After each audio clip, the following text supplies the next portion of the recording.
우리 하나님의 말씀 욥기 19장 1절 말씀 보시겠습니다.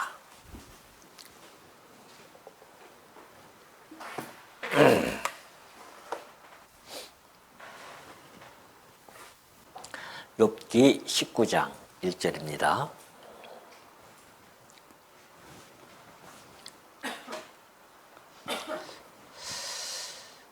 찾으신 줄로 알고 봉독해 드립니다. 욥이 대답하여 이르되 너희가 내 마음을 괴롭히며 말로 나를 찌푸시기를 어느 때까지 하겠느냐.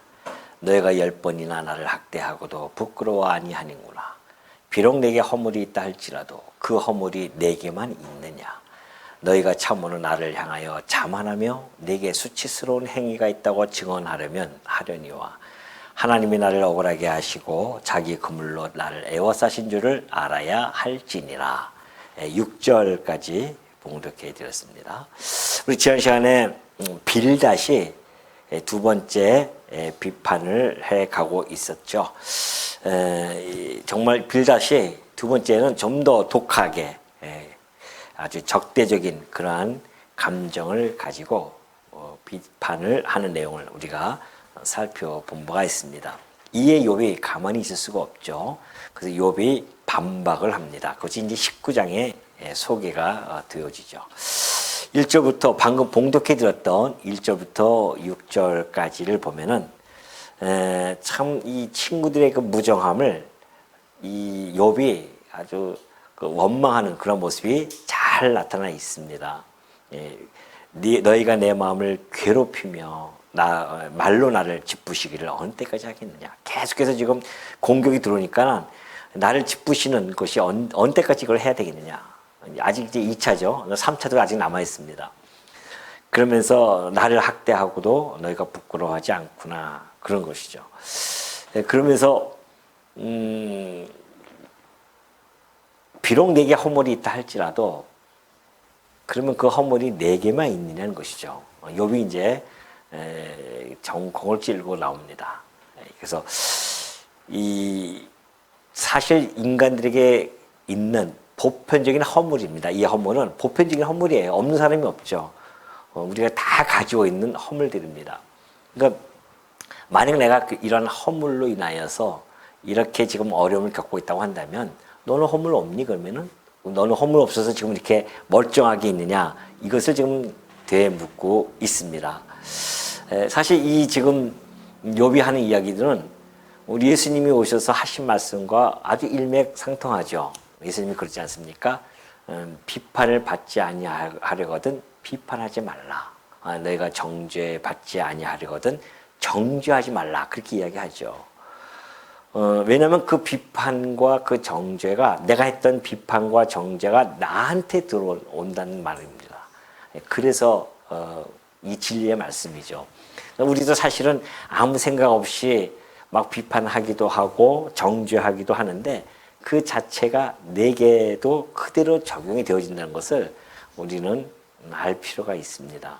지금 욥도 그들의 어떻게 보면 약점이죠. 그 약점을 좀 파고 들어갑니다. 나만 허물이 있냐? 너는 없느냐? 이런 이야기죠. 그렇기 때문에 우리가 같은 타락된 인간으로서 살아가는 존재, 죄 가운데 살아가는 존재이기 때문에 내 죄는 없는 것처럼 착각하고 상대방의 죄를 들춰내는 것처럼 어리석음이 없습니다. 그렇잖아요. 그렇기 때문에 우리가 우리 상대방, 우리 이웃 또는 우리 지체들에게 주어야 할 것은 어떤 비판이라든가 정죄 이런 것을 줄 것이 아닙니다. 무엇을 줘야 될까요? 우리 형제와 지체들에게는 뭘까요? 자비로움과 긍휼함과 이 사랑이죠. 이것만을 주는 겁니다. 하나님이 내가 너희를 사랑한 것처럼 내가 너희를 용서한 것처럼 내가 너에게 긍휼을 베푼 것처럼 내가 너에게 자비를 베푼 것처럼 너희도 그렇게 하라고 우리 하나님께서 그걸 직접 보여주셨단 말입니다. 그걸 우리가 체험하고 그것을 수용하고 받아들인 자들이 성도거든요. 그럼에도 불구하고 그 크신 긍휼함, 자비하심을 얻었음에도 불구하고 우리는 일상 속에서 우리도 모르게 정말 그것을 까마득하게 잊어버리죠. 우리 지난 주일날 말씀해 주었듯이 1만 달란트를 빚짐을 받았음에도 불구하고 100데나리로 빚진 자를 그냥 견디지 못하는 그러한 사람들처럼 우리도 이 땅에 살아가면서 그러지 않았는지 한번 곰곰이 이 욥기서를 통하여 뒤돌아볼 수 있는 아주 정말 귀한 시간이죠. 지금 욥과 이 세 친구들의 이러한 쟁론 속에서 우리는 많은 것을 지금 생각합니다. 왜냐하면은 이 쟁론 속에서의 모든 내용들이 우리에게는 찔림이 되어져서 오기 때문에 그렇습니다. 우리도 아무 생각 없이 이러한 욥의 세 친구처럼 그렇게 모습을 나타냈던 그런 모습들이 우리에게 많이 있기 때문에 이런 것들이 우리들에게는 많은 우리가 책망이 되어지고 우리를 뒤돌아보게 하는 그런 말씀이 아닐 수 없다는 거죠. 그러면서 이제 6절에 보면 그래요. 하나님이 나를 억울하게 하시고 자기의 그물로 나를 에워싸신 줄 알아야 할 것이다. 그러죠. 5절에 보면은 너희가 날 갖다 그렇게 계속해서 공격하면 하려면 하라는 거죠. 그러나 분명한 것은 내 이 고난은 지금 하나님 뜻에 따른 고난이다. 이것을 지금 계속 힘주어서 욥은 전하고 있는 겁니다. 그러면서 7절 보면 그래요. 내가 폭행을 당한다고 부르짖으나 응답이 없고 도움을 간구하였으나 정의가 없구나. 그가 내 길을 막아 지나가지 못하게 하시고 내 앞길을 어둠을 두셨으며 나의 영광을 거두어 가시며 나의 관모를 머리에서 벗기시고 사면으로 나를 헐으시니 나는 죽었구나. 내 희망을 나무 뽑듯 뽑으시고 나를 향하여 진노하시고 원수같이 보시는구나.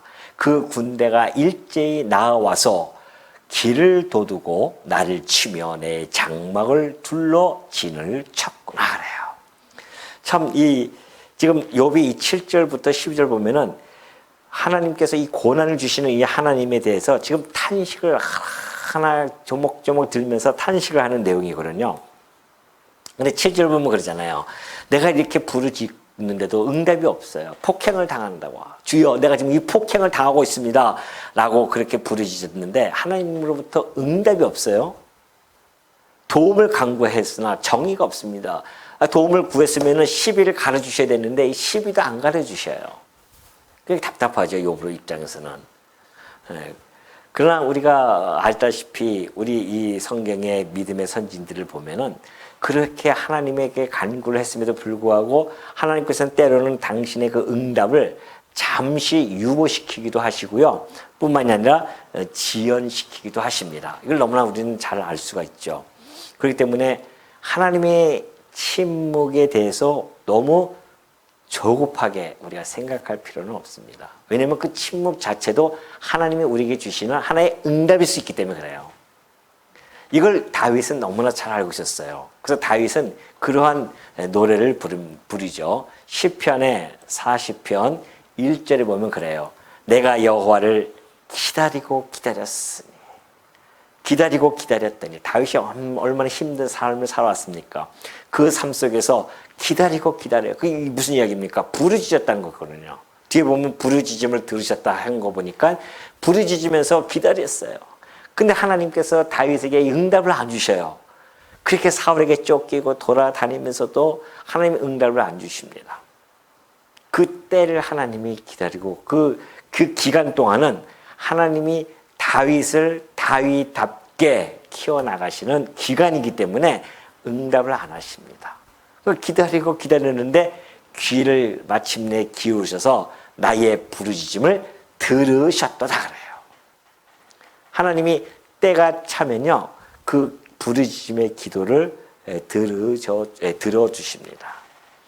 이스라엘 백성도 마찬가지잖아요. 이 400년 동안 그들이 종살이 하죠. 얼마나 부르짖습니까? 근다고 하나님이 부르짖었다고 금방 응답 안 하십니다. 무응답으로 침묵 속에서 400년 어간을 기다려요. 왜요? 그 안에는 4대 만에 내가 다시 건져내겠다는 약속이 주어져 있기 때문에 그 기간을 채워야 됩니다. 이 고난이라는 것이 그렇습니다. 우리가 받는 고난은 하나님께서 그 기간을 채우세요. 정하신 목적과 때를 다 이루을 때까지는 그 기간을 우리가 고스란히 고난 속에 살아갈 수밖에 없습니다. 그렇기 때문에 우리가 왜 하나님 조급해가지고 왜 응답 안 해주십니까? 그럴 필요가 전혀 없다는 거죠. 우리는 하나님께 부르짖으면 그것으로서 하나님께서 때가 되어지면 응답해 주실 것을 기다리고 기다리는 그런 인내가 우리에게 필요함을 우리 믿음의 선진들을 통해서 우리가 알 수가 있습니다. 8절부터 12절까지 이 내용을 보시면요. 하나님께서 어떻게 이 욥을 고난을 주시는지를 하나하나 한번 열거해 보면요. 이런 이야기입니다. 8절에 보면은 나를 갖다가 헤어날 수 없는 공경에 지금 몰아넣으셨군요. 그런 이야기입니다. 뿐만 아닙니다. 9절에 보니까 나를 낮추시고 굴욕을 주시고 계십니다. 그리고 10절에 보니까 나의 삶의 근원을 아주 뿌리채 뽑고 내 희망마저 다 꺾으시고 계십니다.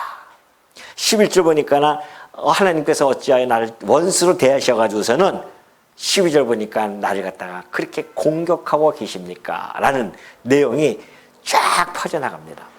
참 어떻게 보면은 정말 이러한 그 욥의 고난에 고스란히 당했던 모습들이 하나하나 잘 열거가 되어져 있습니다. 마치 바울이요. 하나님에게 바울이 고린도 성도들에게 전해주었듯이 하나님의 사도들을 마치 죽이기로 작정한 자들처럼 그렇게 끄트머리에 놔두셨다고 그래요. 그래서 모든 천사들, 사람들, 이 모든 사람들에게 그렇게 조롱거리가 되어질 수 있도록 그렇게 하나님께서 사도들을 이 죽음의 고난 속에 그렇게 몰아넣으셔서 구경거리가 되게 하셨단 말입니다.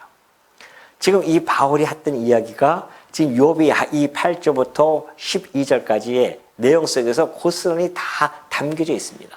욥도 마찬가지예요. 지금 욥이 이렇게 이런 엄청난 고난들 마치 죽이기로 하나님께서 작정한 욥을 갖다가 그래서 아주 끄트머리에 그냥 놓아줘서는 그 모든 것들을 천사들과 사람들이 구경거리가 되게 해 가시는 그런 모습을 지금 욥이 여기서 쫙 열거한 겁니다.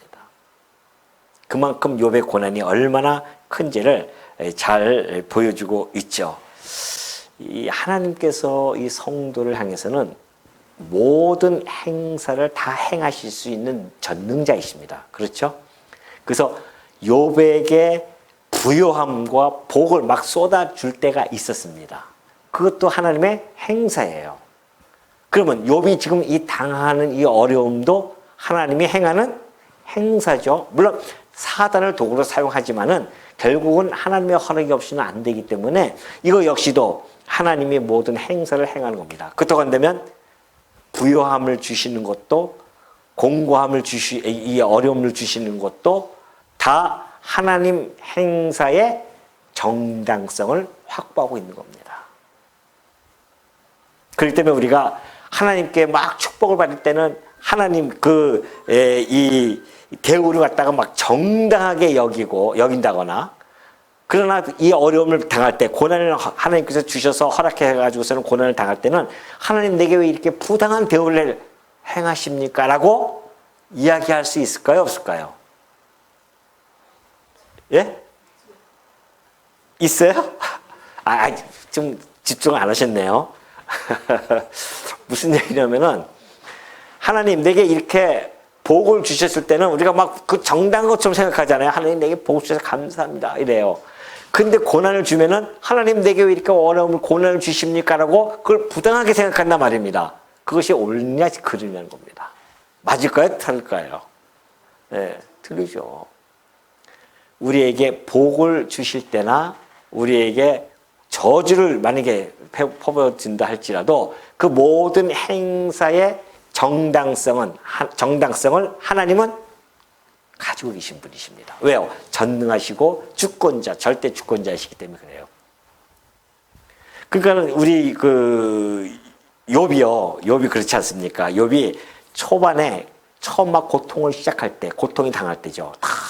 자식들도 죽고 재산 다 날아가고 그리고 자기의 몸이 막 썩어 들어갈 때에 아내가 뭐라고 합니까? 차라리 욕하고 죽으시오 그러잖아요.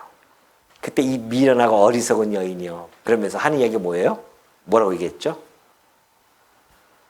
뭐라고 얘기했습니까? 그 2장에 있는 얘기인데 다 잊어버리셨죠? 뭐라고 했을까요? 하나님께서 복을 뭐요? 주셨은즉 또 화도 주신다는 거 아니에요. 그죠?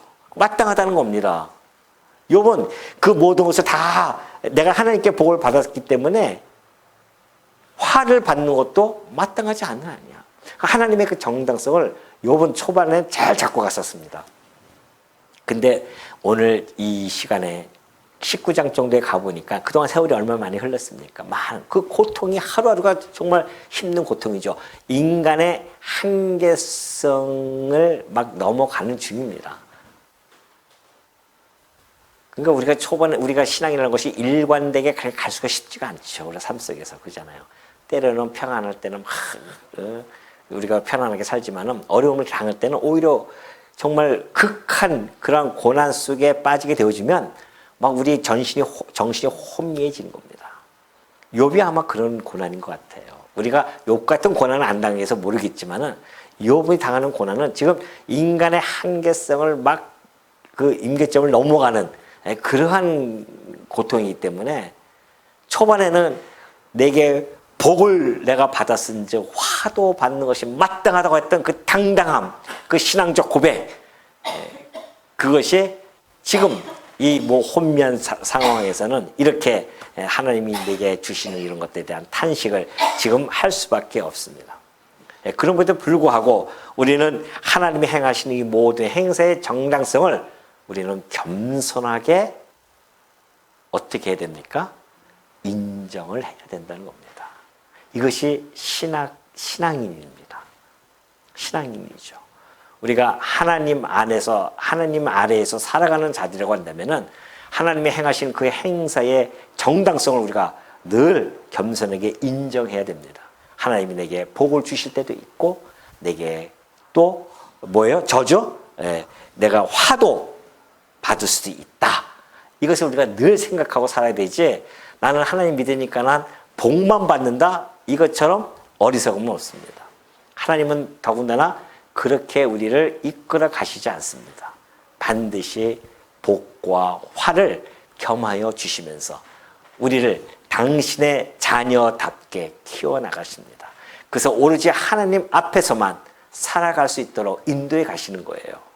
안 그러면 여러분도 아마 나 잘났어 하면서 막 곁길로 다 빠져나갔을 겁니다. 아주 이 복만 계속 쏟아 부어주면 신났죠 뭐. 언제 이런 창고 같은데 뭐 올 기회가 시간이 있겠습니까? 바쁘죠 막 다 돌아다니고. 그러나 화를 주셨을 때에 무릎 꿇으러 이 창고 같은 예배당이라도 오지 않습니까? 무릎 꿇고 기도하면서 주여 부르짖을 수 있도록 하게 하시는 것, 이것이 우리의 신앙의 안전장치입니다. 하나님께서. 그러니까 고난이라고 하는 것이 그래서 신앙의 안전장치라니까요. 사랑하는 자에게 그걸 또 주시는 거 아니겠습니까? 그러면서 13절입니다. 13절 보면 그래요. 나의 형제들이 나를 멀리 떠나게 하시니 나를 아는 모든 사람이 내게 낯선 사람이 되었구나. 내 친척은 나를 버렸으며 가까운 친지들은 나를 잊었구나. 내 집에 머물러 사는 자와 내 여종들은 나를 낯선 사람으로 여기니 내가 그들 앞에서 타국 사람이 되었구나. 내가 내 종을 불러도 대답하지 아니하니 내 입으로 그에게 간청하여야 하겠구나. 내 아내도 내 숨결을 싫어하며 내 허리에 자식들도 나를 가련하게 여기는구나. 어린아이들까지도 나를 업신여기고 내가 일어나면 나를 조롱하는구나. 나의 가까운 친구들이 나를 미워하며 내가 사랑하는 사람들이 돌이켜 나의 원수가 되었구나. 내 피부와 살이 뼈에 붙었고 남은 것은 겨우 잇몸뿐이로구나. 나의 친구야, 너희는 나를 불쌍히 여겨다오. 나를 불쌍히 여겨다오. 하나님의 손이 나를 치셨구나. 너희가 어찌하여 하나님처럼 나를 박해하느냐. 내 살로도 부족하냐 하면서 22절까지. 자, 이 내용을 보십시오. 욥이 당하는 그 고난 속에서 욥의 그 외로움이 아주 구구절절 기록되어져 있습니다. 욥의 비참한 그 처지가 구구절절 되어져 있어요. 자기의 그 형제들뿐만이 아닙니다. 친척들, 사랑하는 사람들 다, 하물며 자기의 말에 그냥 꼼짝 못했던 종마저도요, 욥이 얘기하면은 뭐라고요? 대꾸해요. 그만큼 욥의 처지가 비참해졌습니다. 모든 사람들이 욥을 갖다가 다 떠나고 욥의 주변에는 아무도 없어집니다. 이것은 뭐 인간들이 많이 겪는 하나의 그 모습 아니겠습니까? 다윗도 그런 모습을 겪었었습니다. 다윗이 보십시오. 시편 38편 11절 보니까 내가 사랑하는 자와 사랑하는 자들이었었어요.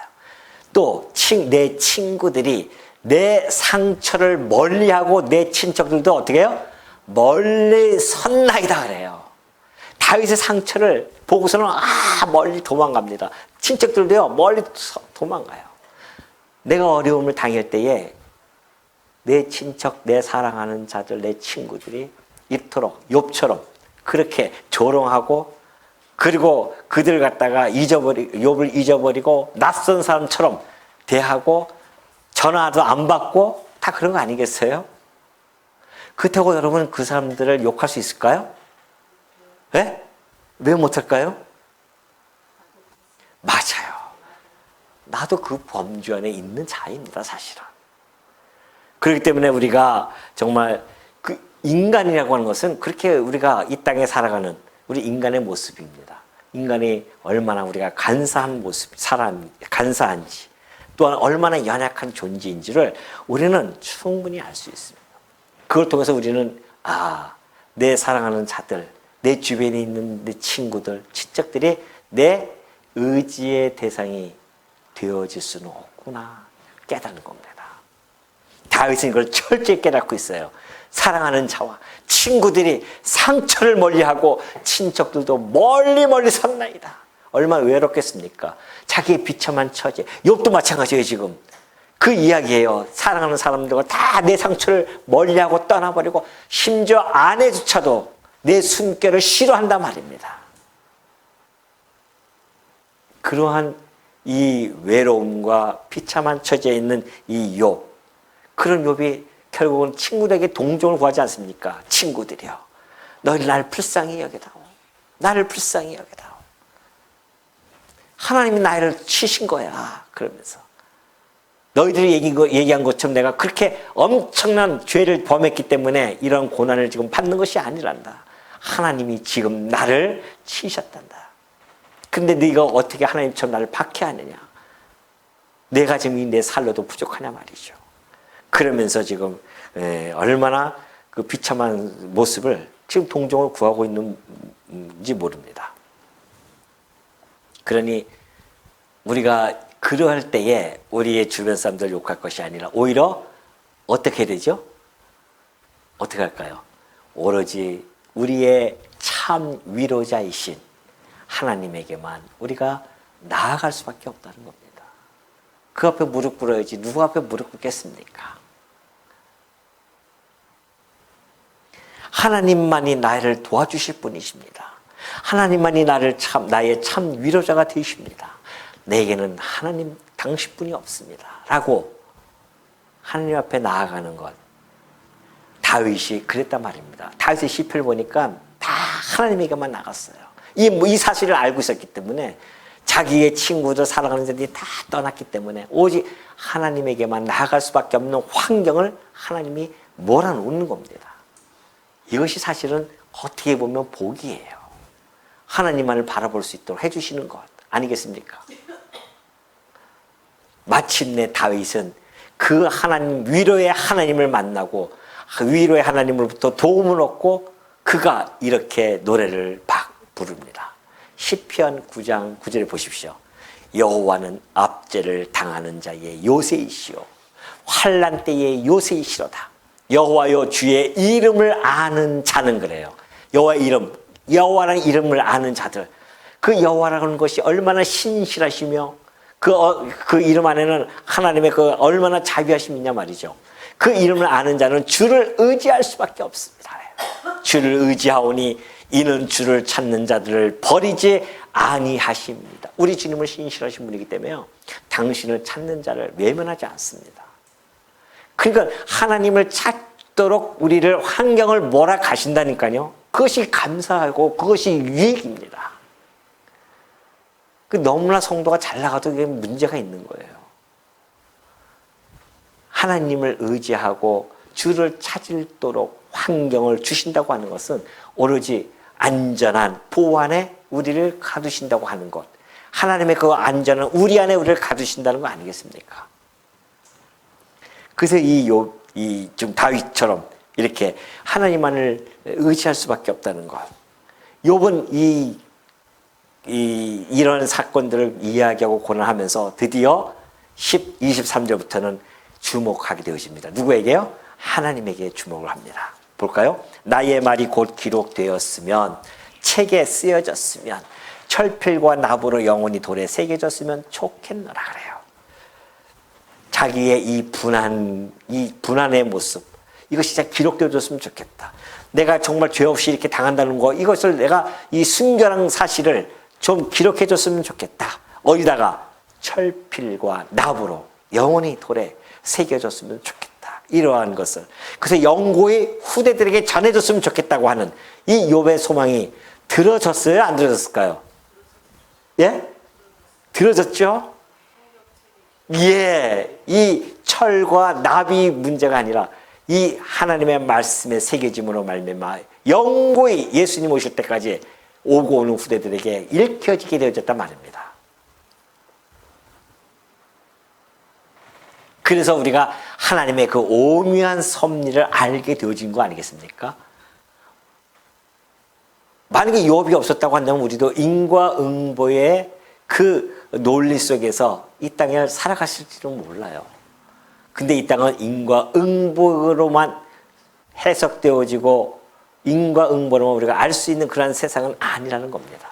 하나님의 그 오묘한 섭리는 이 욥기를 통해 우리가 충분히 알 수가 있게 되어졌죠. 아, 하나님은 그렇게 의로운 자에게도 의로운 고난을 주기도 하시는구나. 이걸 우리가 깨닫게 되어짐으로 말미암아 이 땅에 살아가면서 우리에게 힘을 얻게 하는 거 아니겠습니까? 그러니 이것이 기록되어져서 지금 우리에게 이렇게 읽혀지고 있습니다.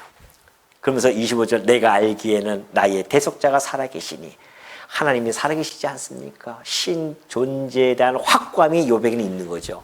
그래서 나의 대속자가 살아계시니 마침내 그가 땅 위에 서실 것이라. 구속자 되시는 그 하나님께서 자기의 이 진실성을 변호해 줄 뿐만 아니라 자기의 명예도 회복해 주실 것이다. 그런 얘기죠. 그러면서 내 가죽이 벗김을 당한 뒤에도 내가 육체 밖에서 하나님을 보리라. 자기가 죽어서 끝나는 것이 아니라 자기가 하나님이 자기를 갖다가 위로해 주실 것이고 자기의 이 억울함들을 다 하나님께서 그것을 풀어주실 것이고. 그 욥은 이 무덤으로만 끝이는 사상만 가지고 있는 건 아닙니다. 결코. 자기가 힘들었을 때에 그것을 그렇게 표현했지만은 그래도 죽고 나서에 하나님을 만날 수 있는 그러한 소망. 그러면서 내가 그를 보리니 내 눈으로 그를 보기를 낯선 사람처럼 하지 않을 것이라. 그래요. 내 눈을 낯선 사람처럼. 아니 하나님을 갖다가 가까이 하지 않는 자들은 하나님을 떠나서 살아가는 자들은 하나님 볼 때 얼마나 낯설겠습니까? 아니 하나님이 없다고 했던 자들, 하나님을 믿지 않는 자들이 마지막 심판 때 하나님 앞에 설 때 얼마나 낯설겠어요? 여러분들은 하나님과 낯설까요? 우리는 날마다 어떻게 해요? 하나님과 가까이 하고 있는 자들이 아닙니까? 그래서 이 하나님께서 우리가 하나님 앞에서 나아갈 때에 하나님께서 우리를 갖다가 반갑게 맞아줄 수 있다고 하는 것.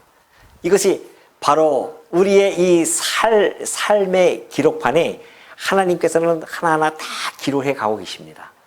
우리의 삶을. 우리가 하나님과 이런 대화와 이런 말씀을 보고 또한 하나님을 이렇게 느끼면서 살아가는 이 모든 것들이 하나님의 기억 속에 하나하나 다 기록이 되어져 있어요. 그래서 우리가 이 땅을 살아갈 때에 어떠한 모습으로 살아가야 되는지를 베드로가 너무나 잘 전해주고 있어요. 베드로전서 1장 17절 보십시오. 외모로 보이시지 않고 각 사람의 행위대로 심판하시는 이를 너희가 아버지라 부른즉 너희가 나그네로 있을 때에, 이 나그네가 언제입니까? 이 구원의 도상에 있을 때에 두려움으로 지내라. 왜냐하면은 이 구원의 도상에 있을 기간에 하나님은 우리의 모든 행위를 기록하고 기억하고 계신다는 겁니다. 그러니 우리가 이 구원의 도상에서 하나님의 기억할 때에 하나님의 기뻐하시고 아름다운 이야기들로 채워나가야 되지 않겠습니까? 아니 우리가 이 살아가는 이 기간 동안에 하나님을 우리가 알게 되어졌는데 그 하나님이 우리를 삶의 이 모든 것을 하나님이 기억하실 것인데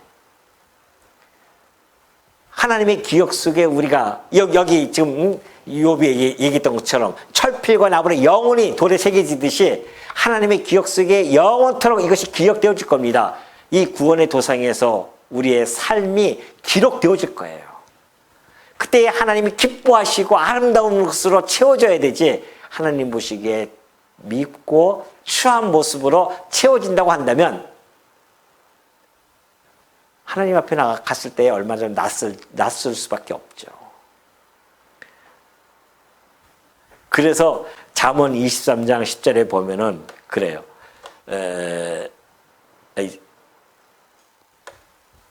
넘어가고요. 야고보서 4장 8절 봅시다. 야고보서 4장 8절 보면은 하나님을 가까이 하라. 그리하면 너희를 가까이 하시라 그래요. 야고보서를 통해서 하나님이 우리를 가까이 하는 것은 우리가 하나님을 가까이 할 때. 그러니까 우리가 하나님을 가까이 한다는 것은 어떤 것입니까? 하나님의 말씀을 상고하고 계속해서 하나님과 교류를 이루어가는 거죠. 우리가 하나님께 기도하고 하나님께 찬송하면서 이런 우리의 신앙적인 삶, 이것이 하나님을 가까이 하는 거 아닌 것입니까? 그럼 하나님과 우리가 늘 같이 동행하면서 살아가는 것이죠. 하나님의 뜻을 분별하고 하나님이 기뻐하시는, 그래서 우리가 기억 속에 하나님이 나의 삶을 기억하시겠지? 오늘 하루의 삶을 절대 잊지 아니하시고 기억하신단 말입니다. 그렇다고 한다면 오늘 우리의 삶의 기록판에 우리 오늘 하루의 삶을 어떻게 여러분 기록하시겠냐 말이죠. 때로는 베드로가 얘기했던 것처럼 두려움으로 이 나그네 길을 우리가 걸어가야 되고 하나님이 오늘 무엇을 기뻐하시는지를 우리가 늘 생각하면서 그 삶의 기록판을 하나님이 보실 때에 기뻐하시고 참 아름답구나 라고 하는 그러한 기록이 되어져야 되지. 추한 모습만 기록이 되어진다고 한다면 얼마나 우리가 하나님 앞에 나가서 낯설겠냐 말이죠. 그러면서 너희가 만일 이르기를 우리가 그를 어떻게 칠까 하며 또 이르기를 일의 뿌리가 그에게 있다 할진대, 친구들이 여전히 그 친구 욥에게 너 모든 일의 뿌리, 네가 이렇게 되어진 것은 다 너에게 있는 거야 그런 거죠. 그에게 있다. 너 죄 때문에 그래. 너희는 칼을 두려워. 그렇게 자꾸만 이야기한다면 너희는 칼을 두려워해야 된다. 분노는 칼의 형벌을 부르나니 너희가 심판장이 있는 줄을 알게 될 것이다. 자신을 정죄하는 친구들에게 심판이 임할 것을 경고해 주고 있죠. 욥은요, 이 정말 하나님을 만나는 그 마음을 소망하는 그 기대하는 마음이 27절 후반절 보니까 이렇게 되어 있어요. 내 마음이 초조하구나 그래요. 초조하다고 해서 이게 무슨 뜻이냐면 내 이 심장, 내 신장 뭐 이런 것들이 막 애타가 아주 막 녹아나는 것처럼 그렇게 하나님을 보기를 빨리 원하는 모습입니다. 오늘 우리가 이 땅에 살아가면서 정말 곧 우리 주님이 재림할 것을 우리는 좀 소망하고 살아가죠. 애타게 우리는 기다리고 있습니다. 마음이 초조하면서도 우리 주님이 언제 오실까 기다리면서 우리는 살아갑니다. 그러면서 오히려 이 나그네 길을 우리는 두려움으로 살아갑니다. 왜냐하면 하나님과 낯선 만남을 우리가 하지 않기 위해서 날마다 하나님과 교류 속에서 하나님이 익숙해지고 그분이 나의 아버지임을 늘 깨달으면서 오늘도 우리가 살아가는 이 모습, 그런 말미암아 정말 어떠한 형편이 있든지 우리가 모든 것들을 겸손히 인정하고 수용하면서 하나님을 향하여 살아가는 우리 주의 종들 되어주시기를 당부드립니다.